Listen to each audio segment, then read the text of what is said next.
Assalamualaikum warahmatullahi wabarakatuh. Halo anak-anak, bagaimana kabarnya hari ini? Semoga selalu sehat ya. Anak-anak, sebelumnya perkenalkan nama saya Berta Yunisa Fitri. Kalian bisa manggil saya Bu Berta. Pada kesempatan kali ini kita akan belajar bersama mengenai adaptasi tumbuhan dengan lingkungannya. Dengan pokok bahasan jenis tumbuhan berdasarkan dengan habitat. Sebelumnya, apakah anak-anak tahu apa itu habitat? Habitat adalah tempat tinggal makhluk hidup, sedangkan adaptasi adalah kemampuan makhluk hidup dalam menyesuaikan diri dengan lingkungannya. Tujuannya apa? Tujuan dari adaptasi makhluk hidup ini adalah untuk mempertahankan hidupnya. Nah, anak-anak, di sini Ibu memiliki 3 contoh tumbuhan. Tumbuhan yang pertama adalah tumbuhan teratai. Tumbuhan yang kedua adalah tumbuhan paku. Dan tumbuhan yang ketiga adalah tumbuhan kaktus. Nah, coba anak-anak perhatikan. Apakah ada perbedaan habitat dari ketiga tumbuhan tersebut? Nah, anak-anak, apakah ada yang sudah menemukan perbedaannya?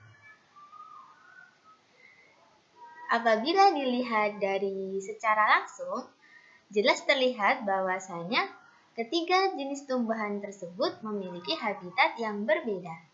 Untuk penjelasannya, mari kita simak video selanjutnya. Berdasarkan habitatnya, tumbuhan dibedakan menjadi 3 jenis. Yang pertama ada hidrofit. Yang kedua ada higrofit. Dan yang ketiga ada xerofit. Mari kita pelajari satu persatu apa itu tumbuhan hidrofit, higrofit, dan xerofit. Tumbuhan yang pertama adalah tumbuhan hidrofit. Hidrofit, kata kuncinya adalah hidro. Hidro artinya adalah air. Jadi, tumbuhan hidrofit adalah tumbuhan yang hidup di air. Kemudian, ciri-cirinya apa saja? Ciri-ciri dari tumbuhan hidrofit yang pertama adalah mengapung di air.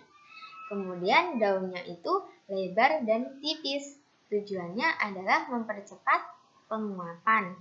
Kemudian, yang ketiga, permukaan daunnya itu dilapisi oleh zat lilin. Dan yang keempat adalah akarnya itu lebat dan juga berserabut. Contoh tanaman hidrofit yakni ada teratai, kemudian ada eceng gondok. Anak-anak coba diperhatikan gambar dari tumbuhan teratai. Anak-anak bisa lihat daunnya itu tipis dan juga lebar. Kemudian permukaan daunnya itu dilapisi oleh zat lilin, sehingga daunnya tidak busuk apabila terkena air. Jadi meskipun berada di air, daunnya itu tidak busuk. Kemudian coba diperhatikan lagi dari tumbuhan eceng gondok, tangkai daunnya itu berongga, jadi bisa mengapung di atas air. Kemudian akar dari tumbuhan hidrofit ini adalah akar serabut. Tujuannya itu adalah untuk menjaga keseimbangan di air. Jenis tumbuhan yang selanjutnya adalah tumbuhan higrofit. Kata kuncinya adalah higro.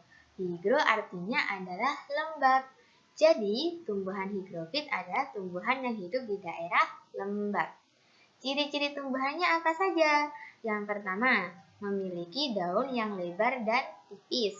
Kemudian, permukaan daunnya memiliki banyak stomata.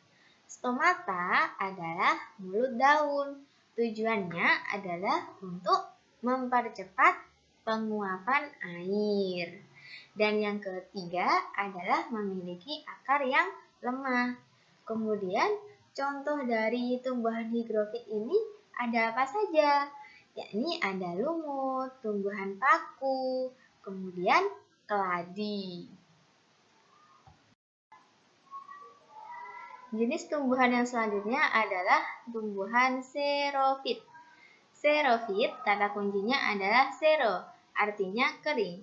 Jadi, tumbuhan xerofit adalah tumbuhan yang hidup di daerah kering.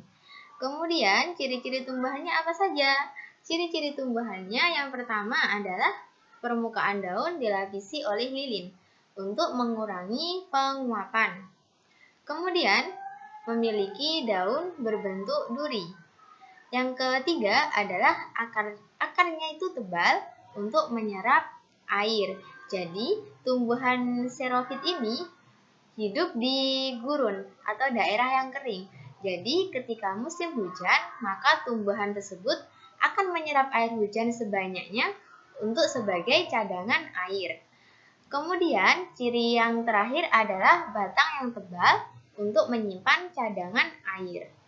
Kemudian contoh dari tumbuhan hidrofit ini ada kaktus, kemudian lidah buaya, ada buah naga, pohon kurma, dan lainnya.